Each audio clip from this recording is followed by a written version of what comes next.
Lauren had played piano alone for 9 years. Same keyboard, same corner, same 30 minutes every evening. Then she adopted 2 cats in the same week by accident. One weighed 10 pounds, the other weighed 12. Within 4 days, both of them were on the piano. Within 6 weeks, something about the way she played had changed completely. She still hasn't figured out whether to thank them. Lauren had been playing piano for 9 years. Same keyboard, same corner of the living room, same 30 minutes every evening after dinner. She had always played alone. Then she adopted 2 cats in the same week by accident, and nothing about the piano was ever the same again. One weighed 10 pounds and had no concept of personal space. The other weighed 12 pounds and had no concept of taking turns.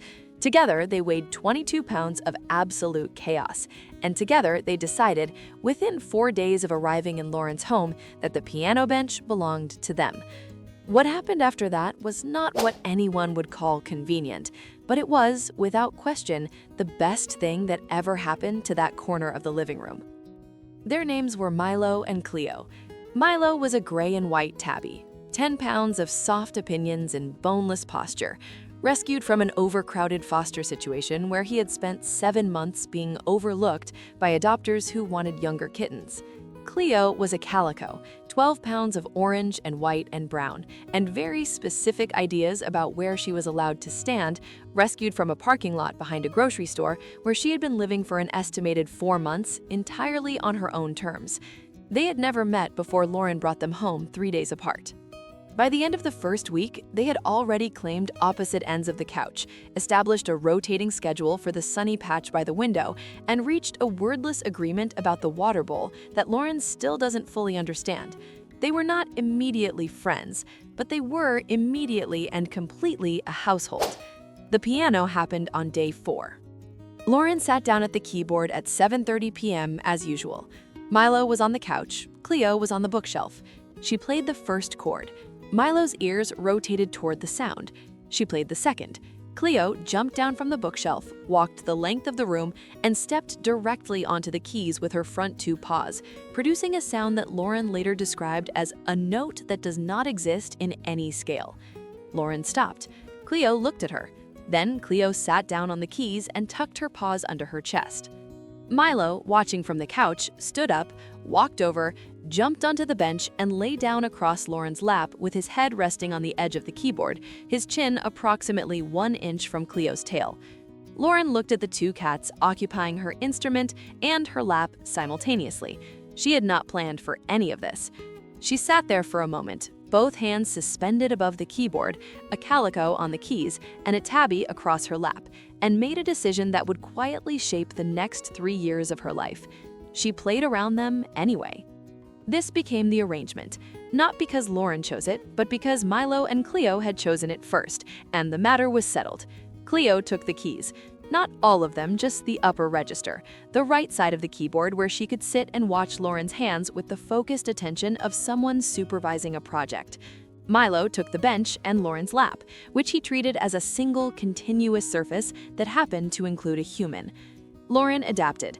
She learned to play with her right hand angled slightly around a calico, to keep her left elbow lifted so Milo had space to adjust position, and to accept that any piece requiring the full range of the keyboard would need to be negotiated in advance with parties who did not respond to verbal requests. She started thinking of it as playing in a smaller room. Different constraints, different solutions, different sounds. Music she had played the same way for years started coming out differently because it had to, and some of what came out differently was better. She also learned something she had not expected. Playing with 2 cats on the instrument forces a particular kind of patience. You cannot rush, you cannot bang, you cannot express frustration physically because one of the cats will take it personally and the other will sit on your hands.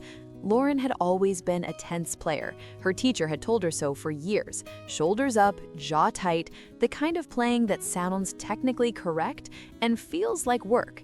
With Milo asleep on her lap and Cleo installed at the upper register like a small, opinionated critic, tension became structurally impossible. She couldn't hold it. They wouldn't allow it. I see you still haven't subscribed. That honestly breaks my heart a little. Hit subscribe. You'll want to stay for what happens next. The evening that changed everything came 6 weeks after the adoption. Lauren was working through a piece she had been avoiding for months, a slow, difficult thing that required her full attention and both hands across the whole keyboard. She looked at Cleo. She looked at Milo. She decided for once to ask them to move. Cleo ignored her entirely. Milo opened one eye, confirmed that Lauren was speaking, and closed it again. Lauren sat there for a moment. Then she started playing anyway, working around Cleo's position, adjusting her right hand, finding a way through the piece that accounted for 12 pounds of calico occupying the upper register. Something shifted in the third pass.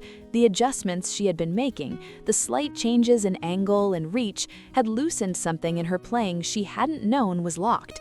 She got through the whole piece, not perfectly, but completely, and with something in it that had never been there before. She sat still when it was over. Milo was asleep. Cleo was watching her hands. Neither of them moved. Lauren played it again. Milo and Cleo had not come from the same place and had not been looking for each other. They had come from separate difficulties and separate silences and arrived in the same living room within 3 days of each other, entirely by coincidence, and decided together and without discussion that the keyboard was theirs. What they gave Lauren in return for the keyboard was harder to name. Presence, maybe. The specific presence of two creatures who have no investment in your performance and no patience for your anxiety and no interest whatsoever in whether you hit every note correctly.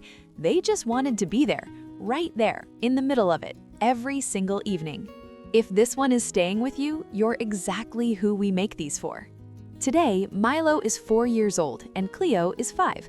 The keyboard situation remains unchanged. Cleo still takes the upper register, Milo still takes the lap, Lauren still plays around both of them, her right hand angled slightly, her left elbow lifted, her shoulders lower than they have ever been in 9 years of playing.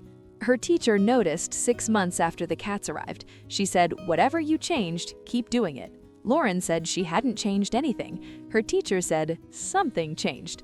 Lauren thought about Milo asleep on her lap and Cleo watching her hands and the 22 combined pounds of certainty that had taken over her instrument without permission. She said, "I think something found me." Some things you don't choose. Some things walk in 3 days apart, claim opposite sides of everything you own, and somewhere in the middle of the chaos, make you better. Is it love or is it a hostile takeover? With cats, is there really a difference? Tell me in the comments.